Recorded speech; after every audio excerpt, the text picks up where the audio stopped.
ഇതിപ്പോൾ ഏത് സാഹചര്യത്തിലാണ് ഇങ്ങനെ വന്യമൃഗശല്യത്തിനെതിരെ സമരം ചെയ്യുന്ന നാട്ടുകാർക്കെതിരെ പോലീസ് ലാത്തി വീശുന്നത് എന്നൊരു പ്രധാനപ്പെട്ട ചോദ്യമുണ്ടല്ലോ. അവർ റോഡ് ഉപരോധിച്ചു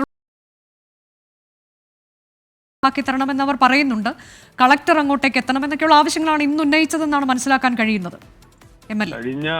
കഴിഞ്ഞ ദിവസം കൽപ്പറ്റ റോഡ് ഉപരോധിച്ച സമയത്ത് അവിടുത്തെ സമരവുമായി ബന്ധപ്പെട്ടുകൊണ്ട്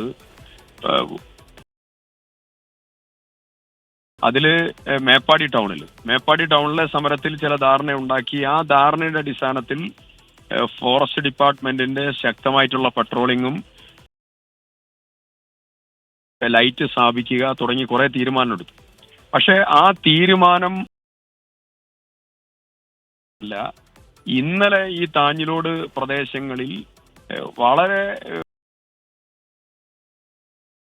വളരെ രൂക്ഷമായിട്ടുള്ള രീതിയിൽ ഇറങ്ങുന്ന സാഹചര്യം ഉണ്ടായി. അങ്ങനെയാണ് ജനം യാതൊരു രീതിയിലുള്ള പരസ്പരം സംഘടിച്ച് സ്വയം രക്ഷയ്ക്ക് വേണ്ടി അവർ സമരരംഗത്തിറങ്ങിയതാണ്.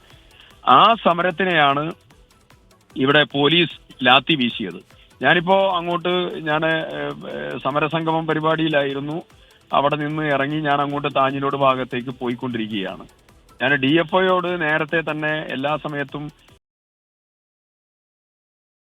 ആശയവിനിമയം നടത്തി ഓരോ പ്രദേശത്തും പോയി ബന്ധപ്പെടുന്ന ഒരു ജനപ്രതിനിധി എന്ന രീതിയിൽ ഈ പ്രതിഷേധിക്കുന്ന ജനങ്ങൾക്കെതിരെ വാളോങ്ങ്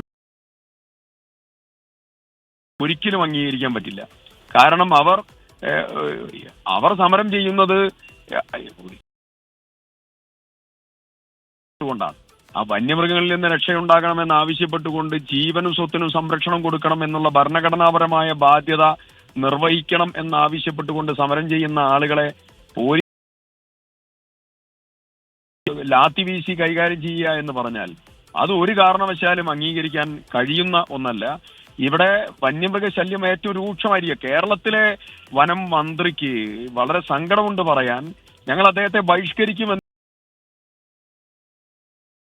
ഇവിടെ വന്യമൃഗ ആക്രമണത്തിൽ ചാലിക്കത്തയിലെ അജീഷ് മരിച്ചപ്പോ, വാഗേരിയിലെ പ്രജീഷിനെ കടുവ തിന്നപ്പോ, അങ്ങനെ ഗുരുതരമായ ചില സാഹചര്യം ഉണ്ടായപ്പോ ഈ ജില്ലയുടെ ചുമതല ഉണ്ടായിരുന്ന മന്ത്രി ഇങ്ങോട്ട് തിരിഞ്ഞു നോക്കാത്ത സന്ദർഭത്തിൽ അദ്ദേഹത്തെ ബഹിഷ്കരിക്കാനും അദ്ദേഹത്തിന് നേതൃത്വം കൊടുത്ത മീറ്റിംഗിൽ നിന്ന് ഇറങ്ങിപ്പോരാനൊക്കെ ഞങ്ങൾ നേതൃത്വം കൊടുത്തിട്ടുണ്ട്.